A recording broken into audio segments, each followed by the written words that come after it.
It's costing Singapore about 15 million US dollars to host the summit, but everyone I've talked to here all say it's worth it for regional stability.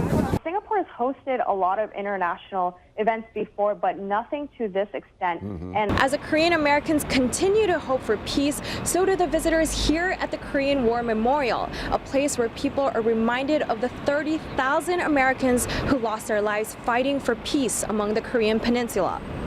It's a joyous night here at Joint Base Andrews. The president happy to welcome the 3 Americans back home. Some of the students I talked to at the Second National School Walkout here in D.C. tell me they have letters to hand to senators inside the Capitol. As we come on the air right now at 4, the entire D.C. region under a severe thunderstorm watch until 9 tonight. Just in Chicago this time last year, more than 250,000 men and women came out. It's really more important to keep following up and pressuring Kim Jong-un to make sure that the promises he makes, that these talks are kept. From the busy streets of Singapore to local restaurants, you can taste the excitement and anticipation for the Trump-Kim summit. One restaurant is featuring a Trump-Kim hamburger. So burger will be representing America, whereby the kimchi patties will be representing Korea.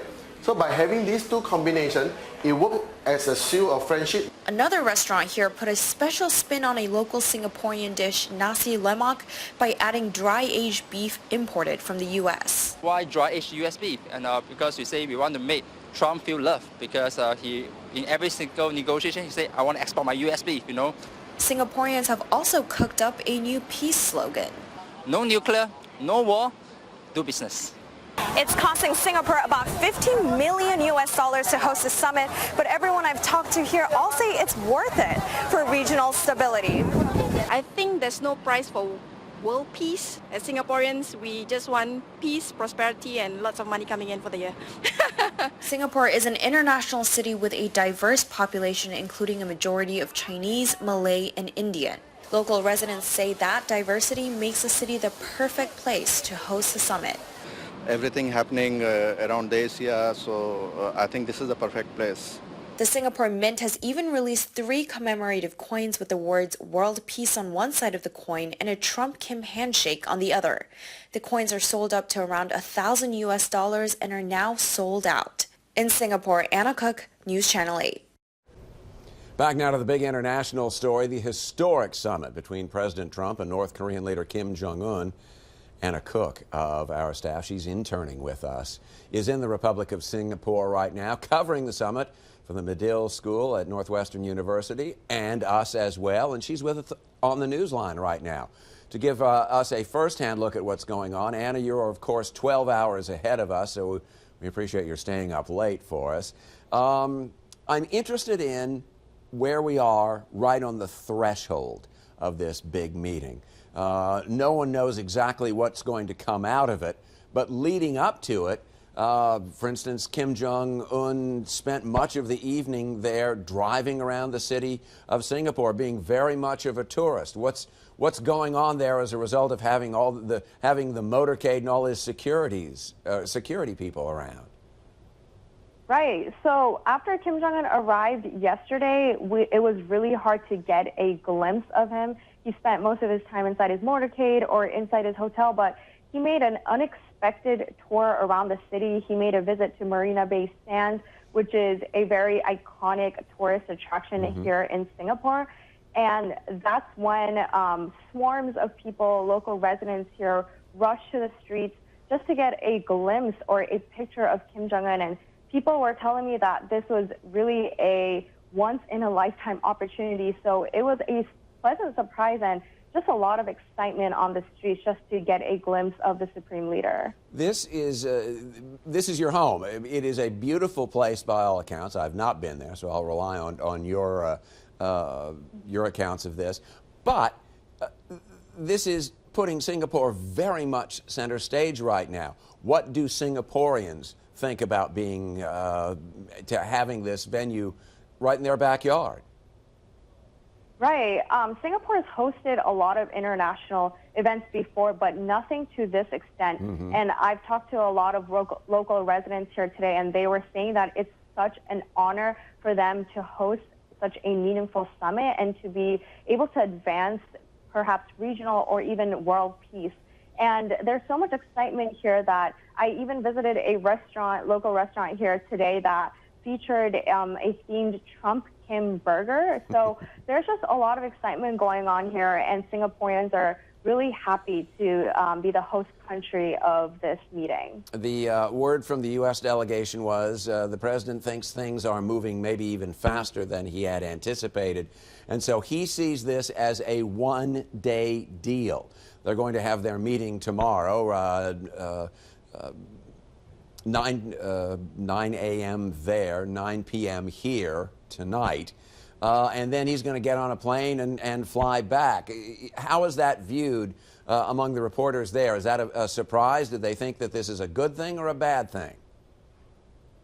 I think the reporters were taken a little bit by surprise and confusion as well. There's just been a lot of back and forth about when Kim Jong-un and President Trump would leave, and I think reporters were hoping that this would go maybe another day. There has been very, very limited access to both Kim Jong-un and President Trump. So, yeah, it's taken us by surprise, and there is more than 3,000 reporters here from all over the world. And literally, because this is such a small city, there's just reporters and journalists at every corner of the streets in Singapore here. I'm sure that is the case. And Anna Kook is our woman in Singapore for us right now. We do appreciate it, Anna, and we will talk. Thanks very much. Halfway across the world, the historic meeting between the leaders of the two Koreas have people's spirits high in Washington. I'm so excited. The Korean bakery owners Lisa and her husband Jonathan Lee are hopeful the meeting will finally end decades of conflict and bring peace in their home country. We are praying that in Korea we want to be happily ever after. Kim Jong-un steps into the South Korean territory as the first North Korean leader to do so, have people already picturing a reunified Korea. South and North, actually same people, same country. But peace talks and agreements for denuclearization have been signed before, and Georgetown visiting professor Balbina Huang says it may be too early to draw hopeful conclusions. We don't know if they will be able to keep these promises.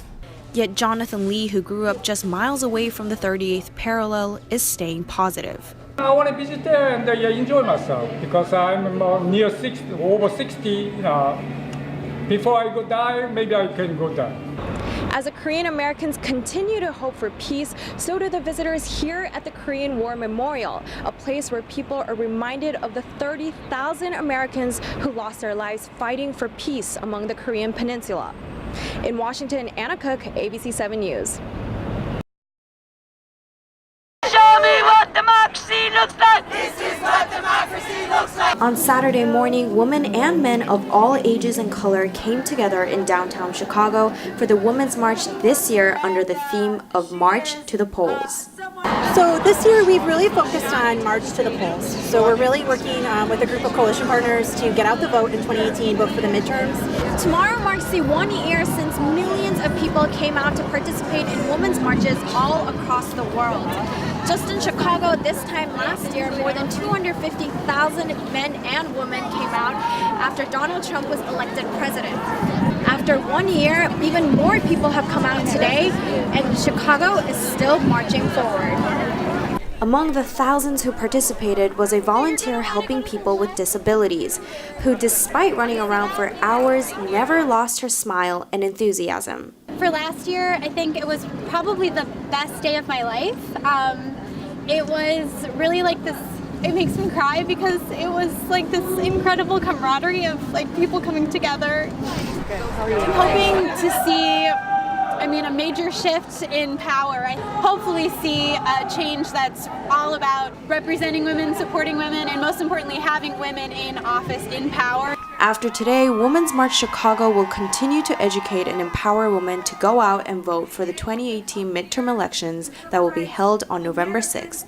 It was fun to be a part of this, and I'm ready to go to the polls. March! In Chicago, Anna Kook, Medill reports. Tensions are running high in the Middle East. Thousands of Palestinians are protesting, and at last count, more than 50 have died today, and more than 1,000 have been hurt in clashes with the Israeli military. Meantime, the Trump administration is celebrating the opening of the U.S. Embassy in Jerusalem. Our reporter Tara Palmieri with the violence unfolding. Breaking news out of the White House, First Lady Melania Trump this morning underwent a medical procedure to treat a benign kidney condition. The First Lady's office says the procedure was successful. It took place at Walter Reed, where she will likely remain for the rest of the week to recover. It appears that President Trump was not present during her surgery. This was a decision Monday at the U.S. Supreme Court, where justices are clearing the way for legalized betting on sports. By a vote of 6-3, the justices are striking down the federal law prohibiting gambling on football, basketball, and other sports. That leaves it to the states to make their own rules. Now to the new developments about a deadly shooting in Clinton, a police officer now on leave after killing a would-be burglar. Maryland Bureau Chief Brad Bell has an update. Most of us use Facebook to stay connected with friends, but some people are using it for far less positive motives. When we come back, how Facebook is accused of being a tool for hurting some animal species. We'll be right back.